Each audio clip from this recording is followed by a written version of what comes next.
আলাইহি ওয়াসাল্লাম এই হাবিবের উম্মত করে আল্লাহ তাআলা আমাকে আপনাকে সকলকে আল্লাহ তাআলা পাঠিয়েছেন। আল্লাহ তাআলা আমাদেরকে পছন্দ করেছেন, নবীর উম্মত আমরা হতে পেরেছি, আলহামদুলিল্লাহ বলেন।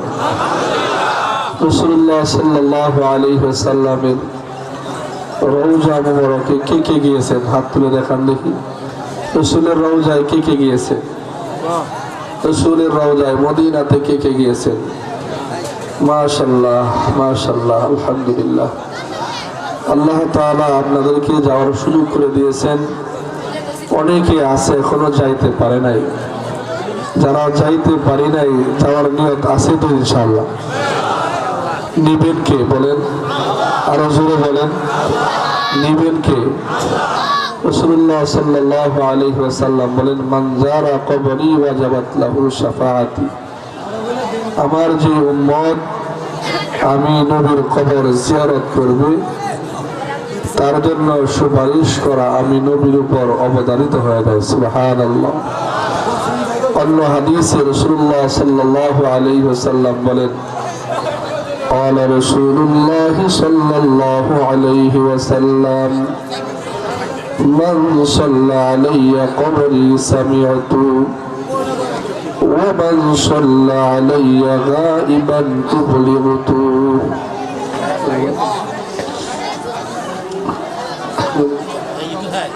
আমাদের মা বোন যারা আছেন, আমরা একটু চেপে চেপে বসি, আপনাদের জায়গা হচ্ছে না। মা বোন যারা আছেন, আমরা একটু কষ্ট করে চেপে চেপে বসি, আপনাদের জায়গা হচ্ছে না। আমাদের এই কর্মশিল্পী গোষ্ঠী আবার আসবেন, ওনারা একটু বিশ্রাম নিতে গেছেন। আমাদের আজকের প্রধান বক্তা উনিও আন্তর্জাতিক মানের শিল্পী। আমরা সকলেই যাকে চিনি, যাকে দাওয়াত দেওয়া তো সহজ না, আপনারা পেয়েছেন বড় সহজে, আলহামদুলিল্লাহ। আমাদের সজল খান এবং ওনার বন্ধুবর্গ সকলেই আমাদের কালামপুর মাদ্রাসায় গিয়েছিলেন। আমি বারবার বলে, কোনো ডেট খালি ছিল না, বারবার বলে আপনাদের জন্য আমাদের আজকে প্রধান মেহমানের কাছ থেকে একটু সুযোগ করেছি। কোনো ডেট খালি ছিল না। আজকেও মাহফিল ছিল, একটি মাহফিলে কোনো কারণে সেটা বাতিল হওয়ার কারণে আপনারা পেয়েছেন, আলহামদুলিল্লাহ বলেন।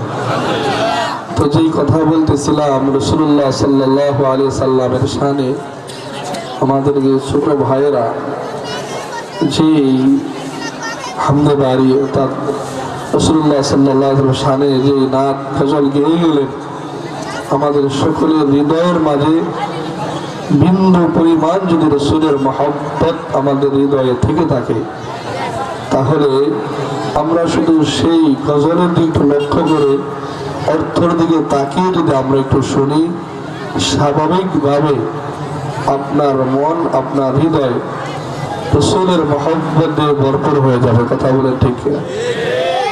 আমরা গজল শুনি ঠিক, কিন্তু হৃদয় দিয়ে শুনতে হবে, কি বলে, কি কথা সেখানে আছে। তো আমি যে ওয়াজ করতেছিলাম সেটা আমি ভুলে গেছি। যখন হাবিবে কিবরিয়া রাসূলুল্লাহ সাল্লাল্লাহু আলাইহি সাল্লামের কথা সামনে আসে, যার সুপারিশ ছাড়া কোন উম্মত জান্নাতে যেতে পারবে না, কোন উম্মত জান্নাতে যেতে পারবে না।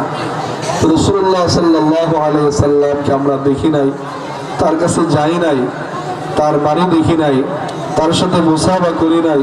রাসূলের চেহারা কত সুন্দর ছিল, রাসূলের দাড়ি মোবারক কত সুন্দর ছিল, রাসূলের দাঁত মোবারক কত সুন্দর ছিল, কত সুন্দর করে রাসূল হাসতেন, কত সুন্দর করে হাঁটাচলা করতেন। আমরা কেউ কিন্তু দেখি নাই। এরপরেও আমাদের হৃদয়ের মাঝে রাসূলুল্লাহ সাল্লাল্লাহু আলাইহি সাল্লামের ভালোবাসা পরিপূর্ণ আছে কি নাই বলেন? আছে কি নাই বলেন? না যদি থাকতো তাহলে আপনারা কেউ এখানে আসতেন না। তো আমার যে ভাইয়েরা রাসূলুল্লাহ সাল্লাল্লাহু আলাইহি সাল্লামের কাছে গিয়ে সালাম দিয়ে আসছেন, রাসূলুল্লাহ সাল্লাল্লাহু আলাইহি সাল্লাম আপনাদের সালাম নিজ কানে শুনছেন, সুবহানাল্লাহ।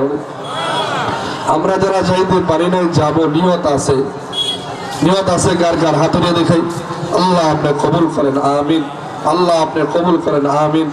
আমার হাবিব বিশ্বনবী মুহাম্মদ রাসূল সাল্লাল্লাহু আলাইহি ওয়াসাল্লাম বলেন, ক্বালা রাসূলুল্লাহ সাল্লাল্লাহু আলাইহি ওয়াসাল্লাম মান সাল্লা আলাইয়া কবরি সামি'তু ওয়া মান সাল্লা আলাইয়া গায়িবান উবলিগতু।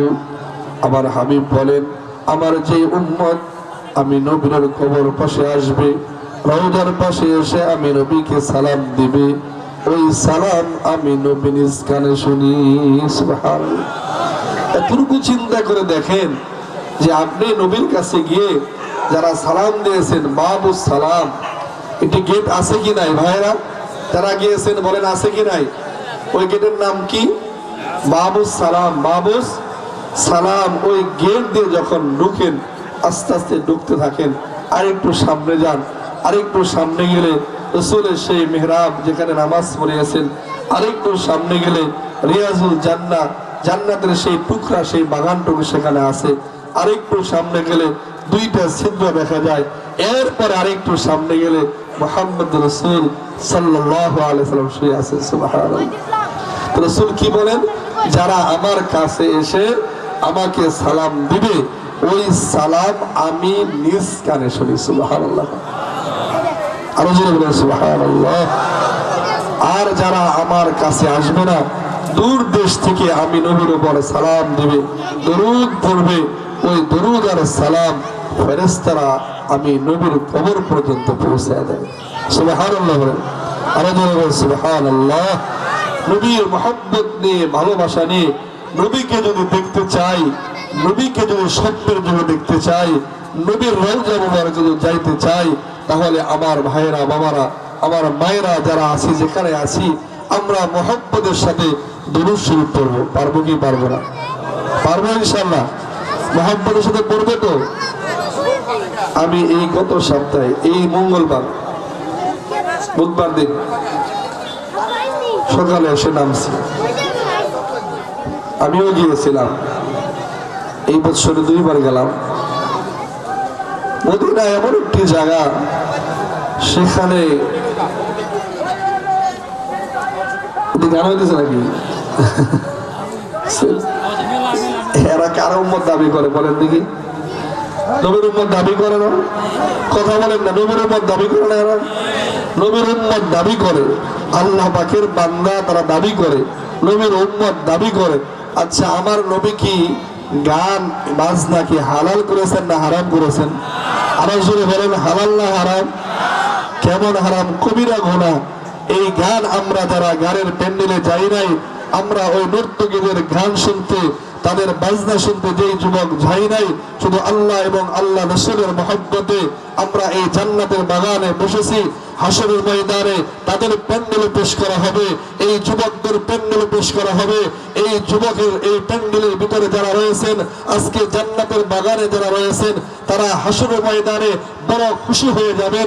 আল্লাহ তাআলা যখন বলবে, ইকরা কিতাবাক কাফা বিনাফসিকাল ইয়াওমা আলাইকা হাসিবা ওয়া বুদিআল কিতাবু ফাতারাল মুজরিমিনা মুশফিকিনা মিম্মা ফীহি ইয়াকুলুনা ইয়া ওয়াইলাতানা মা লিহাযাল কিতাব লা ইগাদিরু সগীরা ওয়ালা কাবীরা ইল্লা হাসাহা। হে বন্ধু আমার, আজকে আমরা জান্নাতের বাগানে বসেছি, জাহান্নামের পরিবেশে আমরা যাই নাই। ইনশাআল্লাহ হাসরের ময়দানে এই মজলিস পেয়ে আমরা বড় খুশি হব, বড় আনন্দিত হব ইনশাআল্লাহ। কি হবে কি হবে না বলেন? ওরা যারা বসছে ওদের সময়ও শেষ, আমরা যারা বসছি আমাদের সময়ও শেষ, কিন্তু আমাদের সময়টা জান্নাতের বাগানের মধ্যে আছে। আমাদের এই সময়টুকু আল্লাহর ফেরেশতারা সওয়াব আর নেকি লিখতেছে। কথা বলেন ঠিক কিনা? আর ওনাদের পরিবেশটা জাহান্নামের পরিবেশের মধ্যে রয়েছে, তাদের আমলনামায় গুনাহ লিখতেছে। আল্লাহ হেফাজত করে, সবাই বলেন আমিন। তারাও নবীর উম্মত বলে দাবি করে, তারাও নবীর সুপারিশ চায়, তারাও নবীর সুপারিশ পেয়ে জান্নাতে যেতে চায়। আমার নবী বলেছেন, জাহান্নামে তোমরা জান্নাতে যাইতে পারবে না আমার সুপারিশ ছাড়া। অতএব যারা এই গানের মজলিস করছে ভাই, তারা করুক, কিন্তু আমরা তাদের ওই শক্তি আমাদের নাই তাদেরকে বাধা দেব। আমরা বলি ভাই রে, এই গান যেই জায়গায় বাজানো হয়, বাজনা যেই জায়গায় বাজানো হয়, ওই জমিনটা আল্লাহ পাকের কাছে প্রার্থনা করে, আল্লাহ আপনি একটু অনুমতি দেন এই জাহান্নামীদেরকে আমি গিলে ফেলি। নাউজুবিল্লাহ বলেন। আল্লাহু আকবার। মানুষ যখন গুনাহ করে সাথে সাথে 5টা সাক্ষী হয়ে যায়। ওই যেই জমিনে তারা গান গাবে, যেই জমিনে গুনাহ করবে, যেই জমিনে অপকর্ম করবে, ওই জমিনটা তাদের জন্য সাক্ষী হয়ে যায়। যে অঙ্গ দিয়ে তারা গুনাহ করবে, এই জবান এটা কার দেওয়া বলেন? আর জোরে বলেন কার দেওয়া? আমার আল্লাহ যদি জবান না দিতেন তাহলে কি আপনি মাকে মা বলে ডাকতে পারতেন? বলেন, বাবাকে কি বাবা বলে ডাকতে পারতেন? ভাইকে ভাই বলে ডাকতে পারতেন? আল্লাহকে আল্লাহ বলে ডাকতে পারতেন? বলেন দেখি আল্লাহু আকবার। জোরে বলেন আল্লাহু আকবার। মুসলমানের আওয়াজ দেবেন আল্লাহু আকবার। মুসলমানের কাছে এমন শক্তি রয়েছে, আল্লাহু আকবারের ধ্বনি মুসলমান দিবে, বেঈমান মুরতাদ কাফের মুশরিকরা পালানোর জায়গা খুঁজে পাবে না। ঠিক না বেটে? আমরা তো ওই মুসলমান হতে পারি না, আমরা ওই মুসলমান হতে পারি না। তাহলে যে জায়গায় গুনাহ করা হয়, যেই যে পরিবেশে গুনাহ হয়, প্রথমত ওই জায়গাটা তাদের জন্য কি হয়ে যায় বলে? সাক্ষী হয়ে যায়। ওই সময়টুকু তাদের জন্য সাক্ষী হয়ে যায়। যে অঙ্গ প্রত্যঙ্গ দিয়ে গুনাহ করবে, সে অঙ্গ প্রত্যঙ্গ তাদের জন্য সাক্ষী হয়ে যায়। কিরামান কাতিবিন ফেরেশতারা, সম্মানের ফেরেশতারা তাদের সাক্ষী হয়ে যায়। এই যে জবান আল্লাহ তাআলা দিয়েছেন গান বাজানোর জন্য নয়, এই জবান দিয়েছেন আল্লাহ, আল্লাহকে আল্লাহ বলে ডাকার জন্য, আল্লাহর কোরআন তেলাওয়াতের জন্য, জিকিরের জন্য আল্লাহ তাআলা দান করেছেন। কথা বলেন ঠিক কিনা? এজন্য গান বাজা, কিন্তু হাসর ময়দানে ভাই হিসাব নেওয়া হবে, প্রত্যেকটা সেকেন্ডের হিসাব নেওয়া হবে। আমরা মনে করি জীবন চলে গেল 70 বছর 80 বছর, হিসাব তো দেওয়া লাগে না। প্রত্যেকটা সেকেন্ডের হিসাব আল্লাহ তাআলা আপনার কাছে চাবেন, আমার কাছেও চাবেন। হিসাব দিতে পারবে ভাই? বলেন। আমার আল্লাহ যদি বলেন এই যে ঠান্ডা পানি তুমি পান করলে, এই ঠান্ডা পানির মালিক কে? আরামে যে রাতের বেলায় ঘুমাই, এই ঘুমের মালিক কে? বলেন। এই ঘুম দেওয়ার মালিক কে? আমার আল্লাহ। সুস্থতা, এই সুস্থতা, এই নিয়ামত দেওয়ার মালিক কে? আমার আল্লাহ। আজকে আমাদেরকে আল্লাহ শক্তি দান করেছেন, অর্থ দিয়েছেন, আমরা সবাই আল্লাহকে ভুলে যাচ্ছি। তো ভুলে কোথায় যাব? যাওয়ার কোনো জায়গা আছে? কিছুদিন পরে যখন মৃত্যু চলে আসবে, সাদা কাপড় আর কবরের মাটি ছাড়া কিছু জুটবে না। কথা বলেন ঠিক কিনা ভাই? তো আমরা আগের কথায় আসি। তো রাসূলুল্লাহ সাল্লাল্লাহু আলাইহি ওয়াসাল্লামের রওজা মুবারকে যাওয়ার নিয়ত আছে তো ইনশাআল্লাহ? তাহলে কিসের আমল করতে হবে বলেন? দুরূদ শরীফের আমল করবেন। 1 নাম্বার কিসের আমল করবেন? আল্লাহুম্মা সাল্লি আলা মুহাম্মদ ওয়া আলা আলি মুহাম্মদ। লম্বা দুরূদ পড়েন, না হয় ছোট করে সাল্লাল্লাহু আলাইহি ওয়াসাল্লাম, সাল্লাল্লাহু আলাইহি ওয়াসাল্লাম, সাল্লাল্লাহু আলাইহি ওয়াসাল্লাম। জুমার রাত্রি আসবে, বৃহস্পতিবার রাত্রি আসবে, ওযু করে ঘুমায়া পড়বেন, ডান কাত হয়ে ঘুমাবেন, পবিত্র বিছানায় ঘুমাবেন। ঘুমানোর আগে দুরূদ পড়তে পড়তে সাল্লাল্লাহু আলাইহি ওয়াসাল্লাম, সাল্লাল্লাহু আলাইহি ওয়াসাল্লাম, আল্লাহুম্মা সাল্লি আলা মুহাম্মদ ওয়া আলা আলি মুহাম্মদ কামা সাল্লাইতা আলা ইব্রাহিম ওয়া আলা আলি ইব্রাহিম ইন্নাকা হামিদুম মাজিদ। আর অন্যান্য বইয়ের মধ্যে, কিতাবের মধ্যে অনেক দুরূদ আছে। ওই দুরূদগুলো পড়ে রাতের বেলায় ঘুমায় যাবেন। আর মনের ভিতরে একটা আশা থাকবে, আল্লাহ আপনার হাবিবকে দেখার জন্য সারা পৃথিবীর সমস্ত মাখলুক অপেক্ষা করেছে। নবী যখন জন্মগ্রহণ করেন, নবীকে দেখার জন্য আসমান জমিনের সমস্ত মাখলুক অপেক্ষা করতেছে। আসমানের মধ্যে যারা রয়েছে তারাও চায় নবীকে একটা নজর দেখবে, জমিনে যারা রয়েছে তারাও চায় নবীকে একটা নজর দেখবে। মা আমিনার গর্ভে থেকে নবী দুনিয়াতে আসবেন, নবীকে দেখার জন্য সমস্ত মাখলুক অপেক্ষায় আছে।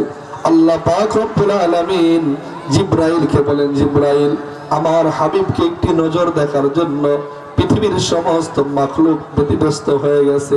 জিবরাইল আমার হাবিবকে কুলে তুলে নাও, দেখাও এবার দুনিয়ার সমস্ত মাখলুককে আমার হাবিবকে দেখে নিয়ে আসো। সুবহানাল্লাহ। তো নবীকে দেখার জন্য সকল মাখলুক অপেক্ষা করছে।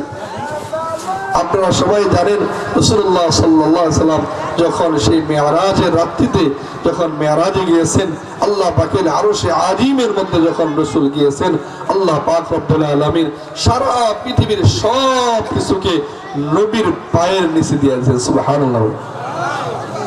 একটু চিন্তা করে দেখেন, ওয়াজ তো শুনবেন যে কার উম্মত আমরা, কার উম্মত? এই নবীর উম্মত আল্লাহ তাআলা নিজে বাছাই করেছেন। সুবহানাল্লাহ। কে কে এই নবীর উম্মত হবে, কে কে এই নবীর উম্মত হবে? আল্লাহ তাআলা ইচ্ছা করলে মুসা আলাইহিস সালাম, ইব্রাহিম আলাইহিস সালাম, জাকারিয়া আলাইহিস সালাম, নূহ আলাইহিস সালাম, অন্য সমস্ত নবীদের উম্মত আল্লাহ ইচ্ছা করলে বানাইতে পারতেন। কিন্তু আল্লাহ তাআলা আমাকে আপনাকে পছন্দ করেছেন যে তোমাকে আমার প্রিয় হাবিব মুহাম্মদ রাসূলুল্লাহ সাল্লাল্লাহু আলাইহি সাল্লামের উম্মত করে তোমাকে পাঠাবো। এটা পছন্দ করেছেন কে? আল্লাহ। আল্লাহ তাআলা আপনাকে পছন্দ করে শ্রেষ্ঠ উম্মত করে আল্লাহ তাআলা আপনাকে আমাকে পাঠিয়েছেন। সুবহানাল্লাহ। নবী যখন তায়েফের ময়দানে গেছেন দ্বীনের দাওয়াত দেওয়ার জন্য, আপনারা সবাই জানেন, লম্বা ঘটনা। নবীকে যে কষ্ট তারা দিয়েছে, নবীর শরীর রক্ত রঞ্জিত হয়ে গেছে। নবী সেই আপনার তায়েফে গেলে দেখবেন টিকুল রাস্তার মাথায়, সেখানে রাসূল রক্ত রঞ্জিত হয়ে সেখানে বসেছিলেন। এরকম দুই পাহাড়ের ফেরেশতা এসে বললেন, নবী আপনি একটু বলেন, একটু অনুমতি দেন, এই তায়েফ বাসীকে আমরা পাহাড়ের চাপা দিয়ে পিষে ফেলবো। আল্লাহ নবী বলেন, না, এরা হয়তো বা বুঝে নাই, এর পরবর্তীতে যারা আসবে তারা দ্বীন বুঝবে, দ্বীন মানবে, তারা দ্বীন স্বীকার করে লা ইলাহা ইল্লাল্লাহ মুহাম্মাদুর রাসূলুল্লাহ কালিমা পড়বে। তো নবী যখন ওই কঠিন অবস্থায় ছিলেন, আমার নবী বলতেছেন, আমার তো বাবা নাই, মা নাই, কেউ নাই, বন্ধু নাই, আমার দুঃখের কথা শোনার দুনিয়াতে কেউ নাই। আমার যদি আজকে একজন বন্ধু থাকতো তাহলে আমি নবীর কথা তারা শুনতো। আমার যদি মা থাকতো মায়ের কাছে দুঃখের কথা বলতাম, বাবা যদি থাকতেন বাবার কাছে গিয়ে বলতাম। আমার কোনো ভাই নাই, বোন নাই, মা নাই, বাবা নাই, আপন কোনো বন্ধু দুনিয়াতে আমার নাই, আমি কার কাছে আমার দুঃখ সুখের কথা আমি বলবো? আল্লাহ নবী সাল্লাল্লাহু আলাইহি সাল্লাম সেই তায়েফ আপনারা যাবেন, আল্লাহ তাআলা সবাইকে যাওয়ার তৌফিক দান করেন। আমিন জোরে বলেন। যাওয়ার ইচ্ছা নাই আপনাদের? বলেন না আমিন। যাবেন, দেখবেন রাসূলুল্লাহ সাল্লাল্লাহু আলাইহি ওয়াসাল্লাম যখন এইভাবে বলতেছিলেন, মেরাজে নেওয়ার অনেকগুলা হিকমত কিতাবের মধ্যে লেখেন, 12টি কারণও লেখছেন এক কিতাবে। তো একটি কারণ এটাও বলেন যে রাসূলুল্লাহ সাল্লাল্লাহু আলাইহি ওয়াসাল্লাম যখন বললেন, আমার তো কেউ নাই, কে আমার সাথে কথা বলবে, আমার মনের কষ্টগুলা কে শুনবে? আল্লাহ পাক রব্বুল আলামিন আরশে আজিমের মধ্যে বলেন, হে জিবরাইল, আমার বন্ধু বড় কষ্টে আছে। বন্ধু বলতেছে তার নাকি কোনো বন্ধু নাই, তার সাথে কথা বলার নাকি কেউ নাই। জিবরাইল যাও, আমার হাবিবকে আমার কাছে নিয়ে আসো। সুবহানাল্লাহ। আমার হাবিবকে আমার কাছে নিয়ে আসো, আমার হাবিবকে আমার কাছে নিয়ে আসো। আল্লাহ পাক রব্বুল আলামিন আপনারা সবাই জানেন যে আল্লাহ রাসূল সাল্লাল্লাহু আলাইহি ওয়াসাল্লাম কিভাবে উপরে নিলেন। নেওয়ার পরে সিদরাতুল মুনতাহা শেষ সীমানা যখন পাড়ি দেয়, জিবরাইল আলাইহিস সালাম নবীকে বলেন, নবী আপনি যান, আপনি যান উপরে। আল্লাহ রাসূল সাল্লাল্লাহু আলাইহি ওয়াসাল্লাম বলেন, ভাই আপনি কি আমার সাথে যাবেন না উপরে? আমি কি একাই যাব? জিবরাইল আলাইহিস সালাম বলেন, আমি কিভাবে যাব? উপরে যাওয়ার অনুমতি আমার নাই। সুবহানাল্লাহ, সুবহানাল্লাহ। अगर एक सिर मुँह पर तरबुरान, अगर एक सिर मुँह पर तरबुरान, फरोगे तजल्ली बसूजद पुराब। जिब्राइल अलैहिस सलाम बोलेन, अल्लाहर हबीब বিশ্বনবী মুহাম্মদ রাসূল সাল্লাল্লাহু আলাইহি ওয়াসাল্লাম, আমি জিবরাইলের গায়ে এত এত পাখা রয়েছে, এত পাখা, ছোট্ট একটি পাখা যদি আমি জিবরাইল দুনিয়ার মধ্যে ফেলে দেই, আসমান জমিন সব কিছু আমার পাখার কারণে ডেকে যাবে। আমি জিবরাইল কে আল্লাহ তাআলা এত শক্তিশালী করে বানিয়েছেন, সারা পৃথিবীর সমস্ত পানি যদি আমার জিবরাইলের মাথায় দেওয়া হয়, এক ফোঁটা পানিও আমার মাথা থেকে গার পর্যন্ত আসবে না। সুবহানাল্লাহ। এত শক্তিশালী একজন ফেরেশতা আমার আপনার নবীকে বলেন, নবী কি 100 হাত লম্বা? এই বলেন, নবী কি 100 হাত লম্বা? অনেক খাটো, অনেক স্বাস্থ্যবান এরকম ছিলেন। আমার আল্লাহ তাআলা আমার আপনার নবীকে এমন সুন্দর করে বানিয়েছেন, এর মতো সুন্দর পৃথিবীতে কেউ আসে নাই আর আসবে না। যতটুকু উঁচা হলে মানুষকে সবচেয়ে সুন্দর দেখা যায়, আমার হাবিবকে ততটুকু সুন্দর করে আল্লাহ বানিয়েছেন। পৃথিবীর মধ্যে দাঁত সবচেয়ে সুন্দর কার? যে দাঁতটা পৃথিবীর সবচেয়ে বেশি সুন্দর হবে, আল্লাহ তাআলা ওই দাঁতই আমার আপনার হাবিবকে দান করেছে। পৃথিবীর মধ্যে ভুরু ভুরু এই বোমা বোমা আমাদের এলাকার মহিলারা এটাকে কেটে সেটে আল্লাহ যেভাবে দিয়েছে এইভাবে ভালো লাগে না। কথা বলেন ঠিক কিনা? আল্লাহ যেভাবে ইচ্ছা আল্লাহ আপনাকে সাজাইছেন এইভাবে ভালো লাগে না। এটাকে চেষে কেটে একদম চিকন করে বোঝায় যে আল্লাহ তুমি চিকন দিলে ভালো হইতো। কথা ঠিক না বেটা? আল্লাহ তুমি চিকন দিলে ভালো হতো, এটাই কি সত্য? না যেভাবে আপনাকে সুন্দর লাগবে আল্লাহ ওইভাবে বানাইছে। আপনি কাটেন কেন? চাষেন কেন? চিকন করেন কেন? ডিজাইন করেন কেন? এই আল্লাহর এই নিয়ামতকে আপনি পরিবর্তন কেন করেন? এটাকে জায়েজ আছে? তো রাসূলুল্লাহ সাল্লাল্লাহু আলাইহি সাল্লাম কে যেইভাবে বানালে সবচেয়ে বেশি সুন্দর দেখা যাবে ওইভাবে বানাইছে। সুবহানাল্লাহ। তো রাসূলুল্লাহ সাল্লাল্লাহু আলাইহি সাল্লাম এবার যাবেন উপরে। জিবরাইলকে বলেন, ভাই চলেন না, উপরে চলেন। জিবরাইল বলে, আর এক চুল পরিমাণ যদি আমি উপরের দিকে যাই, আল্লাহ পাকের নূরের তাজাল্লিতে আমি জিবরাইল পুরে সরকার হয়ে যাব। সুবহানাল্লাহ। এত শক্তিশালী জিবরাইল এক চুল পরিমাণ উপরে উঠতে পারে না। আল্লাহ পাক রব্বুল আলামিন বলেন, হাবিব আসেন আমার কাছে, এমন জায়গায় আসেন কেউ কোনোদিন এই জায়গায় আসতে পারে না। সুবহানাল্লাহ। নবী যায়, আত্তাহিয়াতু লিল্লাহি ওয়াস-সালাওয়াতু ওয়াত-তাইয়্যিবাতু আসসালামু আলাইকা আইয়ুহান নাবিয়্যু ওয়া রাহমাতুল্লাহি ওয়া বারাকাতুহু আসসালামু আলাইনা ওয়া আলা ইবাদিল্লাহিস সালিহিন আশহাদু আন লা। পড়েন এটা কোন জায়গায় পড়েন? এটা দাঁড়ায় দাঁড়ায় না বৈশা বৈশা? এটার নাম কি বলেন? এটার নাম কি? আত্তাহিয়াত বলি না আমরা, তাশাহুদ বলি না, এটা বলি না? তো রাসূলুল্লাহ সাল্লাল্লাহু আলাইহি ওয়াসাল্লাম আল্লাহর কাছে একান্ত দেখা করেছেন, যে জায়গায় কোনো ফেরেশতা নাই, কেউ নাই, কোনো নবী নাই, শুধু আল্লাহ আর আমার আপনার নবী মুহাম্মদ রাসূল সাল্লাল্লাহু আলাইহি ওয়াসাল্লাম এমন জায়গায় গিয়ে আল্লাহ পাকের সাথে কথা বলতেছেন, কেউ নাই। ওই জায়গায়ও আমার আপনার নবী নিজের কলিজার টুকরা ফাতেমার কথা বলে নাই, নিজের স্ত্রী আয়েশার কথা বলে নাই, নবী শুধু উম্মতের কথাই বলছে। সুবহানাল্লাহ। আমার উম্মতের কি অবস্থা হবে, আমার উম্মতের কি হালত হবে? আল্লাহ আপনি আমার জন্য রহমতের দোয়া, রহমতের ফয়সালা, বরকতের ফয়সালা করলেন।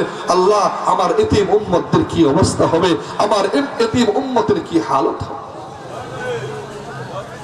আল্লাহ তাআলা তার হাবিবের সাথে যে কথাগুলো বললেন, আমার আল্লাহ বলেন, নবী আপনার সাথে আমার যেই কথাগুলো হলো এই আরশে আজিমের মধ্যে মেরাজে এসে আপনার উম্মত প্রত্যেক দিন 5 ওয়াক্ত নামাজে এই কথাগুলো আমি আল্লাহর সাথে বলবো।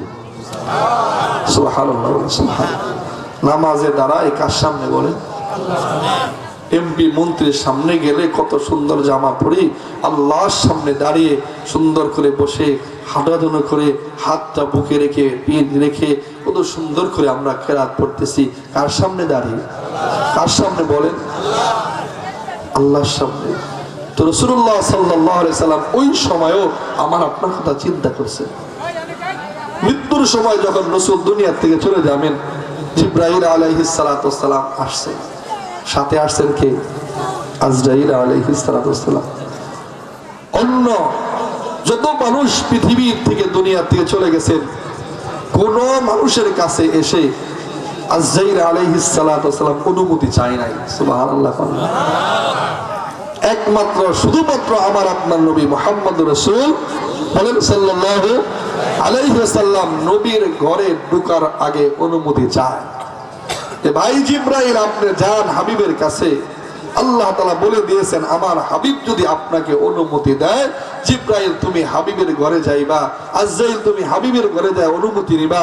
আমার হাবিব যদি চায় কিয়ামত পর্যন্ত আমার হাবিবের হায়াত আমি দিয়ে দেব, আমার হাবিব যদি চায় আমার হাবিবের রাজত্ব আমি আল্লাহ তাআলা কিয়ামত পর্যন্ত দিয়ে দেব। আমার হাবিব দুনিয়াতে থাকবে, বাদশা থাকবে আমার হাবিব মুহাম্মদ রাসূল সাল্লাল্লাহু। উহুদের পাহাড়গুলা আমার নবীর জন্য স্বর্ণ হয়ে যাবে। আমার নবী সিংহাসনে বসবে, রাজ সিংহাসনে, সেখান থেকে পৃথিবীর কেউ নামাইতে। এখন সে আওয়ামী লীগ কথা কয় না, আবার বিএনপি, আবার অমুক তমুক আছে না, পরিবর্তন হয় কি হয় না? একবার মোদি, আবার অমুক তমুক, সারা বিশ্বের মধ্যে মারামারি কাটাকাটি লাগে কি লাগে না? আমার নবী যদি চাইতেন আমার আল্লাহ কিয়ামত পর্যন্ত নবীকে হায়াত দিয়ে দিতেন। নবী যদি চাইতেন কিয়ামত পর্যন্ত নবী থাকবেন বাদশাহ, পৃথিবীর আর কোন মানুষ নবীর সামনে বাদশাহ হতে পারবে না। সারা পৃথিবীর সমস্ত পাহাড়গুলা আমার নবীর জন্য স্বর্ণ বানিয়ে দিবেন। নবী কি চাইছেন? চাইছেন? আয়েশা নবীর কাছে অনুমতি নাই। আস্তে আস্তে জিব্রাইল, হুজুর আপনার কাছে আসছে, এরা আসছে, আপনার কি অনুমতি আছে? সুবহানাল্লাহ, আপনার অনুমতি আছে আপনার ঘরে প্রবেশ করার। আল্লাহ রাসূল সাল্লাল্লাহু আলাইহি ওয়াসাল্লাম কোন ঘরে শুয়ে আছেন? কার ঘরে বলেন দেখি? আজকে বলেন, গান তো শুনেন ভালো করে, বলেন কার ঘরে শুয়ে আছেন নবী? বলেন কার ঘরে? আল্লাহর ঘরে। আরো জোরে এখন কার ঘরে? এই কার ঘরে শুয়ে আছেন? মুরব্বী ভালোই তো, মাশাআল্লাহ, আলহামদুলিল্লাহ। বলেন আপনার নাম কি? সিরাজুল ইসলাম। সিরাজুল ইসলাম, মাশাআল্লাহ, আল্লাহ কবুল করেন, আমিন। নবী কার ঘরে শুয়ে আছেন এখন? বলেন আম্মা জান আয়েশা রাদিয়াল্লাহু তাআলা আনহার ঘরে শুয়ে আছেন।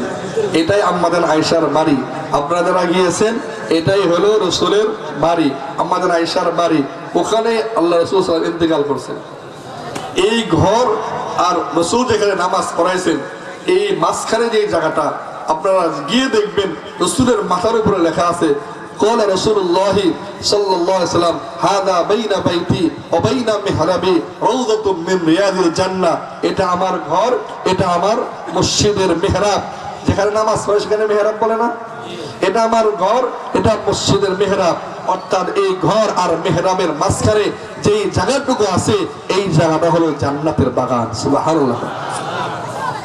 ওখানে যে নামাজ পড়ার নিয়ত আছে না? আছে না ভাই? দোয়া তো করবো ইনশাআল্লাহ।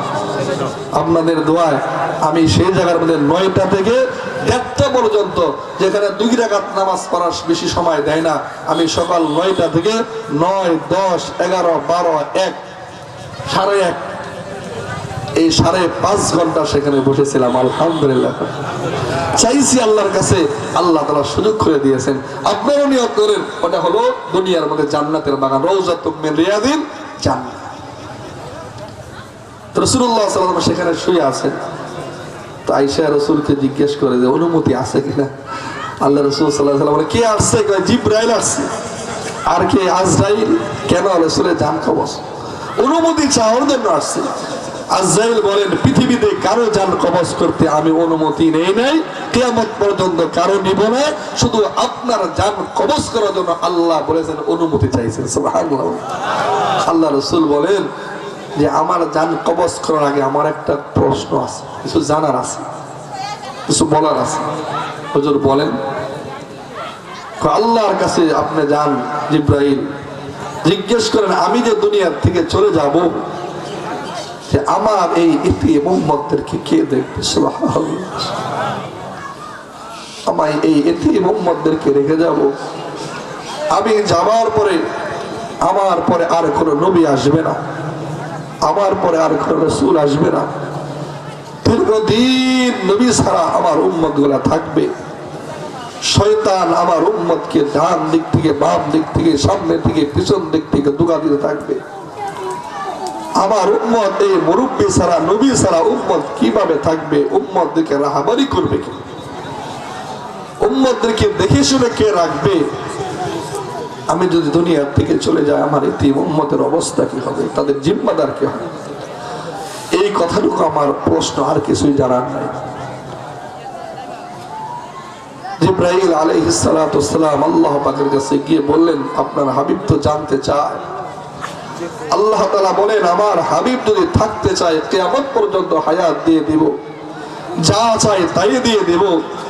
আর আমার নবী যদি আমার ডাকে সাড়া দিয়ে দুনিয়ার থেকে চলে আসতে চায়, অর্থাৎ শুধু মদিনার উপর থেকে নিচে শুয়ে থাকবে, নবীর ইন্তেকাল হয় নাই, নবী শুধু পরিবর্তন অর্থাৎ মৃত্যু যেমন আমাদের হয় এরকম নবীর মৃত্যু হয় নাই, নবী সশরীরে জীবিত অবস্থায় মদিনা মুনাওয়ারায় শুয়ে আছে। সুবহানাল্লাহ। নবী যদি উপর থেকে নিচে আসতে চায়, যদি তার ইচ্ছা হয় তাহলে আসতে পারবে। নবী যদি ইচ্ছা হয়, নবীর উম্মতের দায়িত্ব আমি কুদরতি হাতে আমি আল্লাহ নিজেই নিয়ে নিলাম। সুবহানাল্লাহ। হে বন্ধু, আজকে এই উম্মতদেরকে, এই উম্মত নবীর এতিম উম্মতদেরকে একমাত্র আল্লাহ পাক রব্বুল আলামিন তার কুদরতভাবে সাহায্য করেন। আজকে যেমন গানের বাজনা আপনাদের কানে আসতেছে, আপনি আজকে যেমন শয়তান আপনাদেরকে ডাকে, যেমন শয়তান গাছটার মনে মনে আপনাদেরকে ডাকতেছে, আল্লাহর কুদরতিভাবে আল্লাহ আপনাদেরকে আমাদেরকে হেফাজত করেন। কথা বলেন ঠিক কিনা? আল্লাহ যেন কুদরতি খুলে নিয়ে বান্দা বান্দীদেরকে হেফাজত করেন। বান্দারে ওই দিকে যায় না, এটা আমার জাহান্নামের রাস্তা, ওই দিকে যায় না, ওই দিকে যদি তুমি যাও তোমার দুনিয়া আখিরাত বরবাদ হয়ে যাবে। পৃথিবীতে যারা গান গায়, যারা নাচ গান করে, তারা দুনিয়াতেও অপদস্থ হয়, মৃত্যুর পরে তো শাস্তি আছে। কথা বলে ঠিক কিনা? দেখছেন কোন শিল্পী দুনিয়ার থেকে শিল্পীগিরি করে অনেক বড় শেষ জমানায় বড় সুখে নিয়ে গেছে, কষ্ট যায় না? কষ্ট যায় না বল? এই জন্য ভাই শেষ কথা আমি চলে আসতেছি, যেহেতু রসুলের শানে ওনারা গান গাওয়ার পর আমার মনটাই ঘুরে গেছে। আমি আসার আগের দিন রাসূলুল্লাহ সাল্লাল্লাহু আলাইহি ওয়াসাল্লামের কাছে রাত 4:30টার সময় গিয়ে মনে চাইলো পাও ব্যথা, মনে চাই যে শেষবার রসুলের কাছে একটু দেখা করে আসে। আর আসতে পারবো কিনা, হায়াত পাবো কিনা, আল্লাহ অসুস্থ, পাও ব্যথা ছিল। এরপরে মনে চাইলো 3টায় উঠছি ঘুমে থেকে, আমি রসুলের কাছে যাই একটু সালাম দিয়ে আস। যখন এই গভীর রাতে রসুলের দরবারে যখন গেছি, দেখি একদম খালি খালি, একজন মানুষ আছে, মানুষ অনেক কম, অন্য সময় খুব ভিড় হয়। কাছাকাছি যখন গেছি, আল্লাহু আকবার, দীর্ঘ সময় রসুলের সামনে দাঁড়িয়ে থাকার সুযোগ হয়েছে এবং রাসূলুল্লাহ সাল্লাল্লাহু আলাইহি ওয়াসাল্লামকে আসসালাতু ওয়াসসালামু আলাইকা ইয়া রাসূলুল্লাহ ইয়া হাবিবাল্লাহ এইভাবে যখন সালাম দিলাম, মনের ভিতরে একটা আওয়াজ যেন, আমার ভিতরে একটা কথা যেন এটাই বলতেছিল যে আমি তো তোমাদের বাংলাদেশে যাই নাই, হে আমার উম্মতরা, আমি তোমাদের বাংলাদেশে যাই নাই, আমার দিন কিন্তু তোমাদের সেই বাংলাদেশ পর্যন্ত গিয়েছে। আমি নবী রক্ত দিয়েছি উহুদের প্রান্তে, আমি নবী রক্ত দিয়েছি তায়েফের ময়দানে। হে আমার উম্মতেরা, আমাকে যেন নবী এটাই বলতেছিল, আমার মনে হয় এটাই, তোমরা গিয়ে তোমাদের দেশে যায় আমি নবীর সুন্নাতকে তোমরা আঁকড়ে ধরবে, আমি নবীর আদর্শকে তোমরা আঁকড়ে ধরবে, আমার সেই রক্তমাখা দিনকে তোমরা তোমাদের এলাকায়, ঘরে ঘরে, মহল্লায়, মসজিদে, পাড়ায় পাড়ায় তোমরা আমার দিনের দাওয়াতের কাজ করবে। আমার সেই গভীর রাত্রে মনে হয় এটাই একটা আমার হৃদয়ের ভিতরে একটা আঘাত আর একটা কথা আসতেছিল যে বাংলাদেশে গিয়ে, তোমাদের দেশে গিয়ে, যে দেশে আমি পা দেই নাই কিন্তু আমার কোরআন, আমার উপর যে কোরআন নাজিল হয়েছে, তোমার ঘরেও আছে, তোমার মসজিদে আছে, তোমার মাদ্রাসায় আছে, আমি নবীর যে সুন্নতের আদর্শ হাদিস আর সেই সব বাণীগুলা তোমাদের হাদিসের কিতাবে আছে। আমার এই উম্মতরা সেই বাংলাদেশের আলোচনা আছে, তাদের কাছে যায় আমি নবীর সুন্নত গুলা তোমরা বুঝায় বুঝায় আমল করবে, তাদেরকে বুঝাই দিবে। এমন একটা কথা যেন আমার হৃদয়ের মাঝে মসজিদের নববী থেকে যেন আসতেছিল। আর মনে মনে নিয়ত করলাম, আল্লাহ যতদিন হায়াত বাকি আছে যেন নবীর পরিপূর্ণ সুন্নতের উপর নিজেও চলতে পারি, এই এতিম উম্মতদেরকে যেন সুন্নতের কথাগুলো বলতে পারি। আল্লাহ নবী যদি এতটুকু বলেন যে আমার কবরের পাশে এসে সালাম দিলা, আমার দায়িত্বগুলো তোমরা বুঝে নিলে না, তোমরা দেখে গেল যে আমি নবীর শুয়ে আছি, আমি নবীর কবরে এমন সময় যায় না যেই সময় মানুষ সালাম দেয় না, এমন কোন মানুষ আমি দেখি নাই যেই মানুষের চোখে পানি নাই, এমন কোন মহিলা চোখে পড়ে নাই যেই মহিলার চোখে নবীর মহব্বতে ভালোবাসায় চোখে পানি নাই। শুধু দূর থেকে নবীর সেই রওজার সেই সবুজ গম্বুজটা দেখে মহিলারা দেখে দূর থেকে কাঁদতেছে আর বলে, নবী তোমার দেখার সাক্ষাৎ আমরা পাই নাই, সেই আফ্রিকা থেকে আমরা আসছি, আমরা আমেরিকা থেকে আসছি, বাংলাদেশ থেকে আসছি, পাকিস্তান থেকে আসছি, আমরা কুয়েত কাতার থেকে আপনার কাছে আসছি। নবী আজকে আপনি কবরে শুয়ে আছেন, আপনার চেহারা দেখার সুযোগ আমাদের হলো না। সকলের মনে মনে একটা ব্যথার কষ্ট, সকল মুসল্লি আর মুমিন বান্দা আর মা বোনদের হৃদয়ে মনে একটা ব্যথা আমার মনে হয়। সকলে চায় নবী আপনি যদি একটাবার আমাদেরকে দেখা দিতেন। নবীর চেহারা দেখা মানে আল্লাহর জাহান্নাম হারাম, আল্লাহর জান্নাত ওয়াজিব হয়ে যায়। আমার নবীর চেহারা দেখার জন্য আমরা কিছু আমল করব ইনশাআল্লাহ। বলে নবীর রওজায় যাওয়ার জন্য কিছু আমল আমাকে করতে হবে। কার মনে না চাই বলে? ওই সোনার মদিনায় যাইতে মনে কারণ আছে? যার মনে সোনার মদিনায় যাইতে মনে যাবে না, তুমি এখনো রাসূলের আশিক হতে পারো না। নিয়ে যাবেন আমার আল্লাহ, নিয়ে এত দূরের রাস্তা, সেই ৬,৫০০ কিলোমিটার দূর পেরিয়ে যাওয়া, কত দূর কত দেশ অতিক্রম করে যাওয়া, নিয়ে যাবেন আমার আল্লাহ। শুধু মনের ভিতরে তামান্না থাকতে, ভালোবাসা থাকতে হবে। আমরা কি পারবো তো? ইনশাআল্লাহ পারবো না ইনশাআল্লাহ। এই জান্নাতের এই পরিবেশগুলা, এটা হলো রাসূলুল্লাহ সাল্লাল্লাহু আলাইহি ওয়াসাল্লাম রেখে যাওয়া সেই আদর্শ। আপনারা মদিনাতে যাবেন, যাবার পরে দেখবেন মদিনার এক একটা পিলারের গোড়ায় গোড়ায় কিছু মানুষ বসে আছে। কেন বসে আছে? এক বড় শাইখুল হাদিস হাদিসের ছোট্ট একটা কয়েকটা পৃষ্ঠা নিয়ে আমাদের সামনে আসে, বলে আনতা বাঙালি, আনা বাঙালি। বলতেছে আমি বললাম বাঙালি। বলেছেন আমি তোমাকে কিছু হাদিস শোনাবো। কার হাদিস? কার হাদিস? ওই যে সবুজ মিনারের নিচে যিনি শুয়ে আছেন তার বাণী। সুবহানাল্লাহ সুবহানাল্লাহ। এই মদিনার সবুজ গম্বুজের নিচে যে ব্যক্তি শুয়ে আছেন তার বাণী। আমি তোমাদেরকে হাদিস শোনাই, তোমরা পড়ো। আমি তো আনতা মুআল্লিম, আনা মুআল্লিম। আপনি কি শিক্ষক? হ্যাঁ আমি শিক্ষক। তুমি পড়ো আমি শুনি। সে বলতেছে তুমি পড়ো আমি শুনি। আল্লাহ, আমরা কোন হাদিসগুলো আমাদের ওলামা ইকরাম এখানে আছেন, কোন হাদিস? ছোট্ট ছোট হাদিস যেগুলো আমরা মক্তবের ছাত্ররা পড়ে, মাদ্রাসায় বলে, এই হাদিসের পৃষ্ঠা নিয়ে বসে আছে বড় বড় শাইখুল হাদিস, বড় বড় ওলামা ইকরাম বলে এই সবুজ মিনার ওনার এই মদিনা ওনার এই কথাগুলো আপনারা বলে কি সেখানে সেখানে সহজ সহজ আমলের কথা। রাতের বেলায় ঘুমাইতে হবে কোন দোয়া বলে? কোন দোয়া বলে ঘুমাইতে হবে? বলে আল্লাহুম্মা বিসমিকা আমুতু ওয়া আহয়া। ঘুম থেকে উঠে কোন দোয়া বলতে হবে? এই হাদিস। মসজিদে যাইতে হবে কোন দোয়া পড়ে? বাইরে হবে কোন দোয়া? বাথরুমে কোন দোয়া? এরকম ভাবে খানা খাওয়ার সময় ছোট্ট ছোট হাদিসের পৃষ্ঠায় বসে আছে।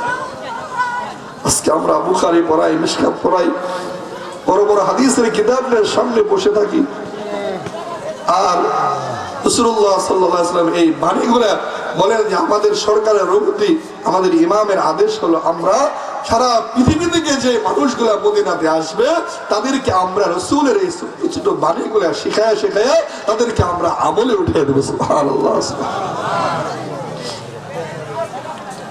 এই জন্য ভাই আপনারা ওয়াজ শুনবেন, আমি আজকে আর ওয়াজ করবো না। আমার মনে একটা তামান্না হলো যে রাসূলুল্লাহ সাল্লাল্লাহু আলাইহি ওয়াসাল্লাম জীবনের শেষ আমল, শেষ কালেমা, শেষ কথা ছিল কানা আখিরু কালামি রাসূলিল্লাহ সাল্লাল্লাহু আলাইহি ওয়াসাল্লাম আস-সালাত আস-সালাত আস-সালাত। আমার মা বোনেরা ভিতরে আছে না? আছে তো? নবীর শেষ বাণী, মুখের শেষ কথা কানা আখিরু কালামি রাসূলিল্লাহ সাল্লাল্লাহু আলাইহি ওয়াসাল্লাম আস-সালাত আস-সালাত আস-সালাত। আল্লাহ রাসূল সাল্লাল্লাহু আলাইহি ওয়াসাল্লামের শেষ বাণী ছিল নামাজ নামাজ নামাজ নামাজ। রাসূল উম্মতকে নামাজে রেখে গেছেন, রাসূল উম্মতকে নামাজে রেখে। আজকে আমরা নামাজ থেকে বড় দূরে সরে গেছি, নামাজ থেকে বড় দূরে সরে গেছি। রাসূলুল্লাহ সাল্লাল্লাহু আলাইহি ওয়াসাল্লাম উম্মতকে নামাজের কাতারে রেখে গেছেন। উম্মত তো এমন হবে যত প্রয়োজন হয় উম্মতের, যত কষ্ট হয়, মানুষের অসুস্থ হয়, এটা দেওয়ার মালিক কে বলেন দেখি? কে দেয় বলেন? আবার সুস্থ করেন কে? আল্লাহ সুস্থ করেন। দেয় আল্লাহ, সুস্থ করেন আল্লাহ। মানুষের ওষুধ খেয়ে কি কেউ সুস্থ হতে পারবে? বলেন পারবে? আমাদের দেশে যে অবস্থা, আমি আমার কথা বলি, আমার বোন তার বাচ্চা হবে, আমার স্ত্রীর বাচ্চা হবে, আমাদের নিয়ত আগে থেকেই যে আমরা কিভাবে সিজার করবো, কোন জায়গায় করবো, কোন ডাক্তার দেখাবো। ভাই আল্লাহ তাআলা কি কুকুরকে বাচ্চা দেয় না? কি দেয় কি দেয় না বলেন? তার কি সিজার লাগে? গরুর বাচ্চা হয় কি হয় না? সিজার লাগে? বলেন লাগে? আমাদের মন যেমন নিয়ত যেমন এমনই হয়। আমরা পরিপূর্ণ সুন্নতের উপর উঠি। আল্লাহ তাআলা আমাদের সবাইকে ওঠার তৌফিক দান করেন, আমিন। যদি বলেন আমিন। আমি আমার মা বন্ধুদেরকে বলবো, যেহেতু আমি এই সপ্তাহে আসছি, আপনাদেরকে বলবো যে আপনারা 5 ওয়াক্ত নামাজ পড়বেন। এটা আল্লাহ রাসূল সাল্লাল্লাহু আলাইহি ওয়াসাল্লামের শেষ কথাই। কোরআনের অনেক আয়াতের মধ্যে আল্লাহ নামাজের কথা বলছেন। কার কার নিয়ত আছে জীবনে যা হয়েছে হয়েছে, যা ভুল হয়েছে হয়েছে, আর ভুল করব না, আজকে রাত্রে আমার মৃত্যু। ভাই বলেন দেখি, আজকে রাত্রে কার মৃত্যু? আমার মৃত্যু। রাতের বেলায় ঘুমার আসার আগে বুকটা একটু ব্যথা করে, চাপা চাপা লাগে, চাপ ধরে আসছে, অস্থির অস্থির ভাব কেমন জানি লাগতেছে। হঠাৎ করে যে ব্যথা বেশি হয়ে যায়, গাড়ি আমার বাড়ির সামনে আসলো, এরপরে এনাম মেডিকেলে নিয়ে যাবে, এরপরে কিছুক্ষণ পরে বলবে সে আর দুনিয়াতে নাই। এমনকি কোনো ঘটনা আপনাদের এলাকায় ঘটছে? অনেক করছে, করছে তো। তাই আমার ব্যাপারে ঘটবে না এর কোনো গ্যারান্টি আছে? আছে বলেন? আমি তো গত রাত্রেও চিন্তা করেছি শোয়ার আগে, আল্লাহ মৃত্যুটা বড় সহজ, মৃত্যু তোমার হাতে, তুমি যে কোনো সময় নিয়ে যাইতে পারো, যে কোনো সময় ডাক দিতে পারো।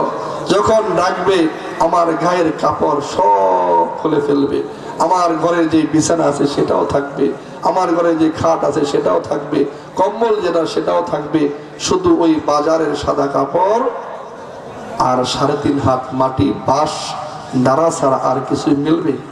বলবেন মিলবে? আমি যদি চুক্তি করে থাকি যে আর 1টা বছর বাঁচবো, তাহলে 1 বছর পরে তো মৃত্যু হবে। কি হবে কি হবে না বলে? আপনারা জানেন এই মদিনার মহব্বতে ইমামে মালিক রহমতুল্লাহ আলাইহি, আপনার কষ্ট হইতেছে মনে হয় না? ইমামে মালিক রহমতুল্লাহ, আমার সময় দোষ, আমি আরেকদিন বলবো ইনশাল্লাহ। আমি আরেকদিন সুযোগ পেলে আপনাদেরকে কথা বলে বলবো।